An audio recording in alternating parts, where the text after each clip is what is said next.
Good evening, ladies and gentlemen. How are we getting on? Welcome to a brand new Fallout 76 news video. So, this is probably going to be the last 76 news video of the year, but we have details of the newly reopened public test server and testing of the new update, the first one that will be coming next year, as well as a little look back over some stats from this year as well. So, should be interesting. Let's jump in.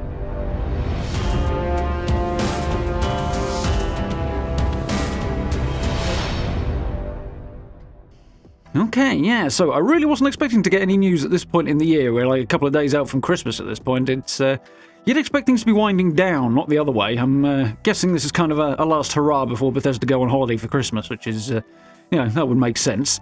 But yeah, they have reopened the public test server for testing on the next set of updates, which is really, really cool to see. Obviously, that's going to run through till Christmas. I'm guessing this update is going to be the one that's arriving at the end of February.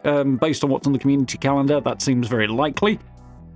The last day of February, the 28th, I think, is the last day of the current season, so got a fair bit of time on that yet. But that also stands to reason that the new season will be coming in, which probably means new update. So this is probably that update, or at least the first part of it. It doesn't feel like this is going to be a full thing. It's a bit small for a full update, or the stuff that's here is. So I guess they'll add more stuff to the PTS later. Probably. But it's interesting nonetheless. There's some cool stuff, and they've hinted at this last year, back in the summer. They hinted at what was going on with this update, or that it would be coming. So, some interesting stuff here. Hopefully going to add a little bit of spice to what's going on, as well as, of course, a look back at 2022. And there's some very interesting numbers to take a look at there as well, so looking forward to diving into that. So, let's have a gander. There we go, top of the world. Nice picture, that. Yeah, nice view for that place from a few different angles, got to admit. So, Mutation Invasion PTS highlights and update log. So, we've reopened the PTS to share an early look at our upcoming Mutation Invasion update for Fallout 76, which, in a nutshell, brings the daily ops mutations you've experienced to public events. So, yeah, nice and simple, really, in a nutshell. If we come down a little bit, basically, in daily ops, each daily op you run, the enemies inside that operation will have a unique mutation, or one of a list that doesn't, previously, come up anywhere else.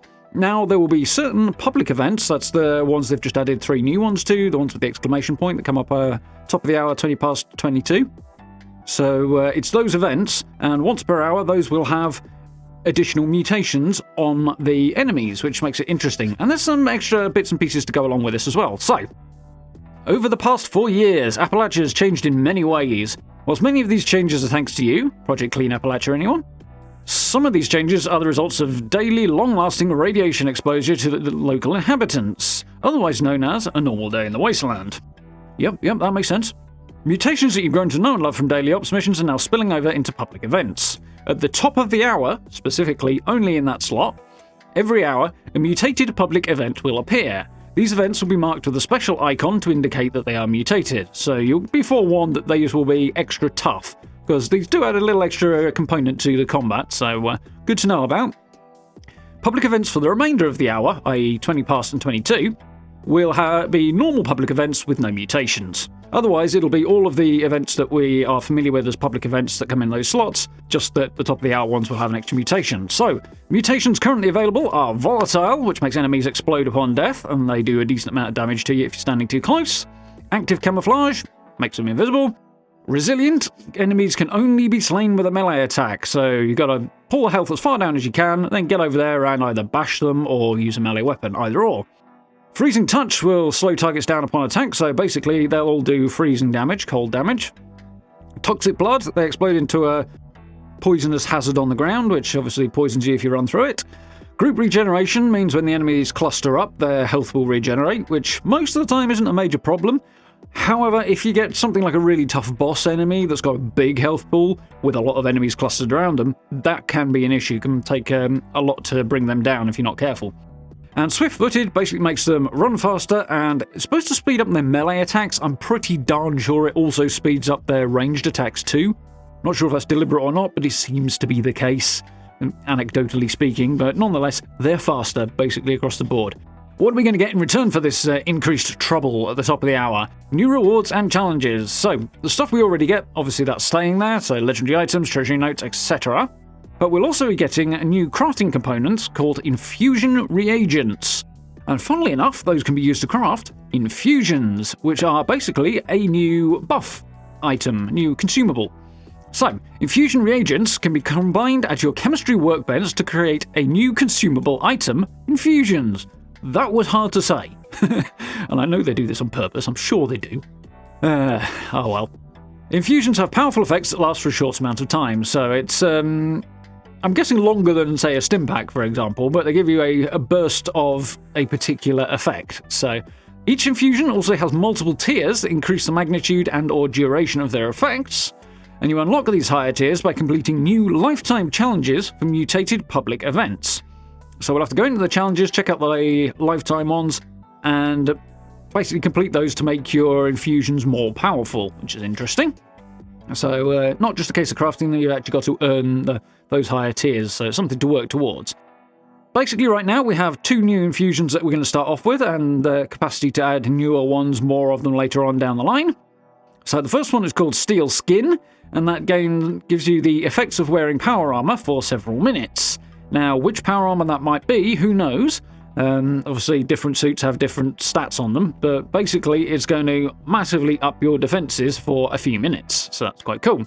The other one is a Healing Cloud Infusion, which basically heals you and other friendly players in a nearby radius, so constant healing for a few minutes. So both quite useful, both make you more resilient and resistant to being killed, which given that the enemy's just got a bit tougher, that kind of helps. There's also an additional reward, which is a mutated package, which works out similar to treasure pails and holiday gifts from, say, Hunt for the Treasure Hunter or the Holiday Scorched, or you can also look at, say, the Spooky Scorched with their Halloween trick-or-treat gift bag things. Basically, you pick those up from the dead enemies, and they contain contextual ammo, infusion reagents, and chance for rare plans, serums, and legendary weapons, which is a slightly different combination of stuff to the other ones, but that's cool.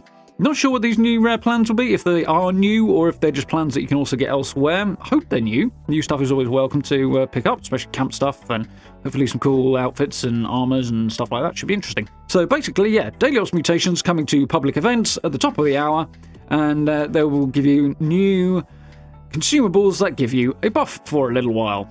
Which is, yeah, it's not bad. I don't feel like this is going to be a life-changing update. It's just an extra something you can do if you want a little power buff.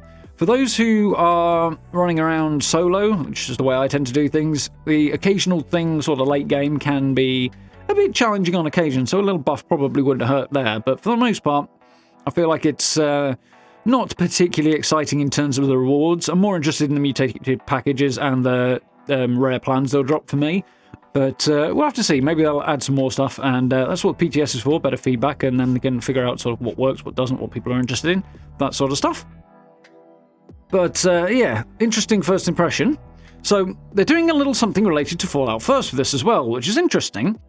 Because when participating in a mutated public event with a Fallout First member present, or several, then everybody, whether or not you've got Fallout First, will earn more rewards. So the more people who are subscribed to Fallout First at a particular event, the more bonus rewards you get on top of all the other stuff.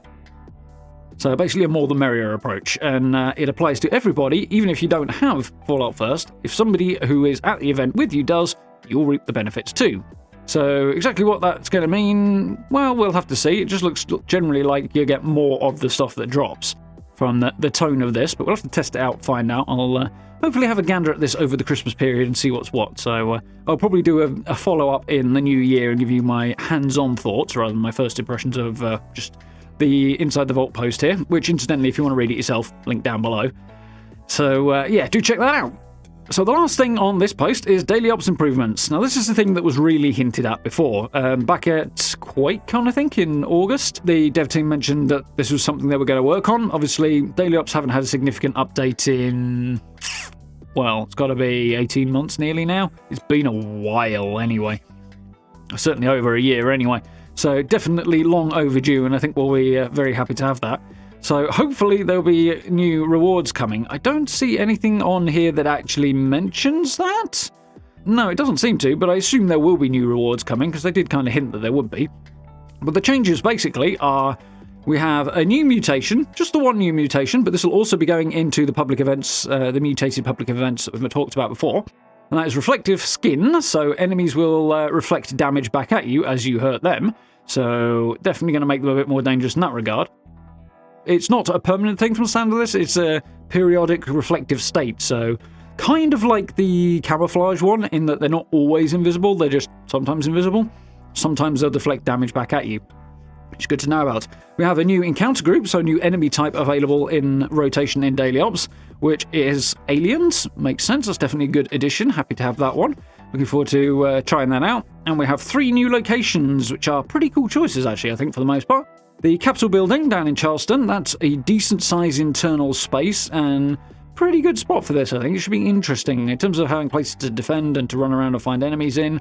Yeah, that should be quite good. Looking forward to trying that out. Garahan Mining Headquarters. This is actually the one spot of the 3 that I know the least well, because apart from going down there to get excavator power armor, there's not a whole lot of reason to hang around there, really. That place can be quite dangerous when you're a low level, so it'd be interesting to see how it pans out with Daily Ops.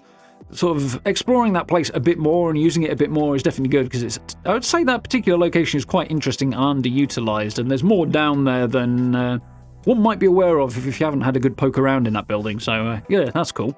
And Morgantown High School has been added as well, which again, also a decent sort of shaped and sized internal location. Definitely a place to drop into fairly regularly anyway. It's a good place to pick up things like plastic in particular if you need that. Plus, of course, the main quest takes you through there too. So yeah, new locations and new enemies and one new mutation as well. So that's just a little thing. Obviously, the big question that is not mentioned here, as I said, are we getting new rewards? We're long overdue. I know I cannot possibly be the only one who has nothing left to get from the current reward pool. I'm sure there must be plenty of other people in the same boat as me. So I'm seriously hoping that will be the case come end of February, 1st of March, basically, that time. And I imagine it will be. It seems likely. That's not the sort of thing they would conventionally overlook, but it's just a bit odd that it's not on this list. But there we go. We do also have, as I say, a little post here from Bethesda from yesterday that covers basically a look back at 2022 in Fallout 76 with some interesting numbers, which is very, very cool. And yeah, there is always that chatter online about whether or not 76 is a dying game, dead game, whether or not people are all going to leave, and whether or not there's enough new players coming in and all this garbage. And yeah, clearly these numbers just go to show that actually the game is doing just fine. Is it the biggest online game in the world? Hell no, of course it's not. But it doesn't have to be the biggest ever to be doing just darn fine. And particularly in light of the fact that we are in the last dying days of legacy weapons, thank God.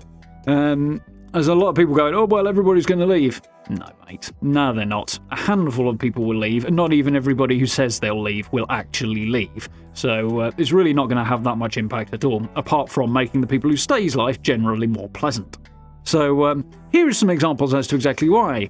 Fallout currently has 13.5 million players, or 13.5 million people who've played it over the course of 2022. That is a decent number. Like, Skyrim is estimated to have sold, and it's really a ballpark estimate, in somewhere between 60 and 100 million copies in 11 years. That's a lot, but when you consider that Fallout 76 has only been out for 4 years and has had the shaky time it's had, 13 and a half this year is fantastic. That is absolutely brilliant. There is nothing to worry about there.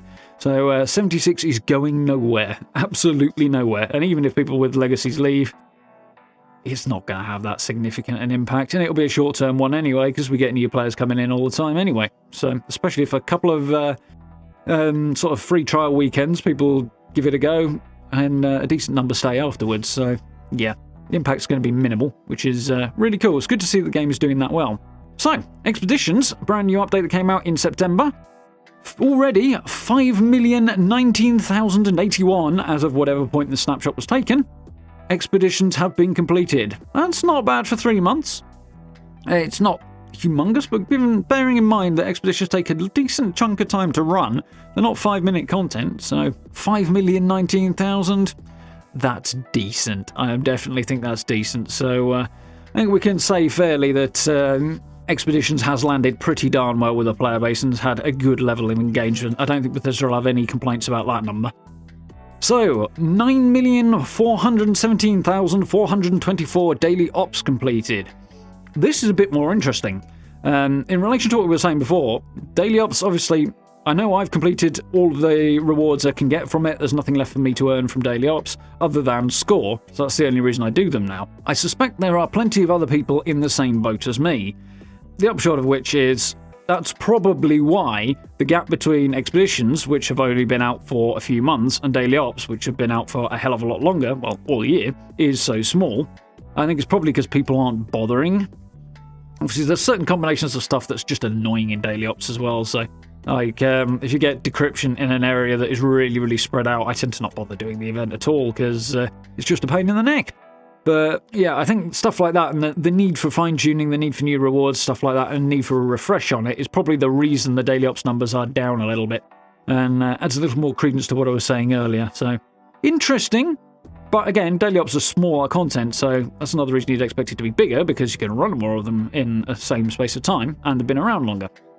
So yeah, not a great figure for daily ops there, but interesting nonetheless. I think this update will probably give that a little buff for next year anyway. That's cool. So total score earned across all the seasons this year, of which there have been, what, 1, 2, 3, 4, I think? That is quite a big number. 204,358,776,288 score points earned. So yeah, that's a decent watch. There's a decent level of engagement with the seasons, I think we can infer from that. I don't know how much score one person has to earn to get to rank 100 per season, but yeah, it's quite a decent number, so that's probably quite a big proportion of it, but still, it's an impressive number nonetheless. I wouldn't read too much into it, but it feels like a healthy number. Scorch Beast Queen kills, that's vaguely interesting. 2,133,040. So that's quite cool, and given that we're talking about single enemy for one big event, that means a lot of Scorch Beast Queens have been done over the last year, which is quite cool. Obviously, there's certain extremely rare rewards you can get from that, and there are some useful drops and stuff like that. It's events, there's some good rewards to be had, so it's worth grinding out when you get the opportunity, that one, and it fills up a nice bit of time for me as a streamer too, so. This is interesting and surprising. The top 3 non-ammo items purchased from player vending machines are Mr. Fuzzy tokens, steel and lead scrap. Now, steel and lead scrap I can kind of understand. That's useful for everybody, for ammo and things like that, and crafting in general. Mr. Fuzzy tokens, well, I didn't even know you could sell those, and I've got a whole bunch of spares. I'm kind of surprised people are buying them so much. It means you can get that Camden Park Mr. Fuzzy outfit that bit more easily if you can buy them. Wonder what price people are actually selling these things at, because, yeah, they're probably not worth a vast amount, but they save a lot of hassle and time, so people might be willing to pay a little bit more for them. That's kind of interesting. So, the most commonly killed enemy was a type of feral ghoul, followed by Scorched, followed by super mutants. Yeah, I think I can understand that. I would kind of maybe have wondered if Scorched and super mutants might be the other way around, but Scorched are a bit more prevalent on the map, so I guess that's probably why. Feral ghouls, it's easy to see why that's up top, because people jumping into particularly Radiation Rumble, with the view to farming up the XP there, are killing an awfully large number of feral ghouls. Well, specifically glowing ones, but they're in the feral ghoul class, so that plus the White Springs and stuff as well. It's not massively surprising, and they do pop up in a lot of other places too, so yeah, I can see why feral ghouls top of the list there. So, the top food and drink items are, not surprising, boiled water, because it goes into so many things. It's not really surprising people will be preparing that. Also, drink items that you can prepare, most of them require boiled water, so yeah, it's obviously going to come top every time. Glowing meat steak, it's easy to acquire, I guess that's why people get so many of them. Not particularly interesting. And mutt chops, that's a bit more surprising that that's at the bottom. I'm not sure why people would be crafting quite so many mutt chops. Yeah, that's odd. Interesting that people are going for that one. I don't know what the buffs are off of it, so who knows. And we've got 127,062,214 Nuka-Colas consumed. I wonder how much that number would climb if you made it include consumed also to mean grenades too, because I bet that would throw the numbers up. Regular Nuka-Cola tends to be more useful for grenades than anything else, IMO, so that's quite cool. Thumbs up being the most popular emote doesn't surprise me at all. It's one of the 3 basic ones, and it's one of the most useful ones for acknowledgements and things like that. People use it a lot. So yeah, can't say I'm surprised by that. 1,326,060 blessings given by the Mothman. Praise him. There's the nuke drop number. 2,983,827 nukes dropped. And how many Scorched Beast Queens did we do? 2,133,000. That's interesting. That means that the other events are really quite low. This means it just shows that colossal problem. I mean, wouldn't expect massive numbers on seismic activity yet because it's so brand new. But it just goes to show that there's 600,000 times a colossal problem's been run in the year compared to 5 or 6 times as many Scorched Beast Queens, which is not surprising sort of balance really. I think for a lot of people, going chasing down Earl is not the most popular event for varying reasons. It can be a bit of a drag to get people in to do. But yeah, it's definitely one I need to do more because I know there's a whole bunch of rewards on that I have not had the opportunity to pick up yet. Due in no small part of the fact that other people don't nuke Earl that often, and also the time that I tend to play means that as and when I drop nukes, there's fewer people on, so fewer chance of a decent-sized group at that particular event compared to the Scorched Beast Queen as well. So interesting. And last but not least, we have the favourite region for camps being the forest, which is, again, not particularly surprising. The forest kind of reaches further over than you'd think and covers more area than you might think. It's also safest. It's one of the prettier areas. You can see why people want to build their homes there. There's a lot going on. It's a good place to base yourself. So this particular article does have a few extra bits and pieces. Just basically, it's a review of everything that has come out this year as a reminder to what's been available and what's happened, which, in case you've forgotten anything, might be interesting to have a thumb through. I'll link this one down below as well. But there we go. Really nice picture of the excavator armor there. Yeah, so an interesting set of stats that are quite cool to look back on over the last year, as well as a couple of interesting bits and pieces regarding the PTS opening and the first update. My bet on that one, as I say, is really that there is going to be more added to both the PTS and this update as time goes on, because just mutated events and a little buff to the daily ops and a little update to that is nice, but it doesn't feel big enough. I suspect we'll be getting some additional bits and pieces come February. Obviously, events like this and updates like this, they will have been working on for a while. These things don't just take 3 months to make, they take considerably longer. So in all likelihood, they'll have been working on this for probably closer to 9 months or something like that. So I would expect there's more to be added to this on down the line, but this is the stuff they want to test first. And yeah, it's not a bad way of doing it. Focus on some testing early and then come back in the new year, add some extra stuff on and have people kind of focus on a bit at a time, and then you get more intense testing of each thing. It's probably not a bad approach. Obviously, they tried the whole week on, week off thing with the PTS for the last update, which I don't feel was all that successful, really. I think the first couple of weeks were pretty busy, and then it just kind of fell off the cliff again, as it always does. But I think if they kind of spread out the stuff they add to it, the stuff they've got available to test more, that'll probably have more of an impact. So I have a hunch that's the way they're going with this particular run on the PTS to get the most bang for their buck out of it. But we shall have to see over the coming months. As I say, probably in the early new year I'll dive into this and do a bit of a video, and then we can have a look at first impressions once I've actually got my hands on it, rather than just, as I say, reading about it. So, there we go. I hope you guys found this interesting and informative. A bit of surprising timing on this news, but nice to have a little something to round the year out with. Obviously, Holiday Scorch running around in-game at the moment, so if you want to chase them down, get absolutely tons of legendaries and farm those up and get your holiday gifts from the Scorch as well and get the prizes from those, then you've got the opportunity to do that at the moment as well. On top of course, all of the new Nuka-Cola stuff which is running, so very, very cool there. Plenty to keep you busy over the holiday period. So, on that note, I should say, obviously, from Christmas or so, I will take about a week off and take some downtime, take a bit of a chill time, seeing as I tend not to take enough as it is. So, yeah, that's going to be nice, and we'll pick everything up with the New Year's stuff in the new year.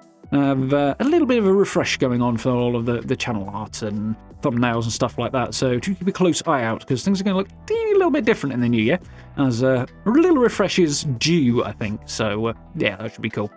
But for now, thank you very much for watching. As I say, I hope you enjoyed this, found it useful and informative. If you did, you know where likes, subs, social media links, merch store, channel memberships, all that good stuff are down below.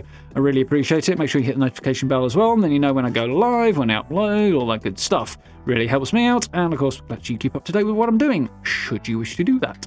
I do appreciate.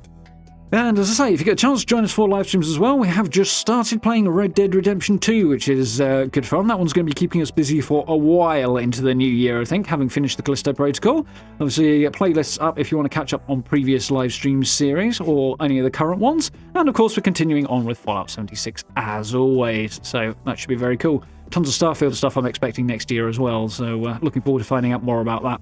Do watch this space for news on that. But for now, a massive thank you very much for watching, and I look forward to speaking to you all very, very soon.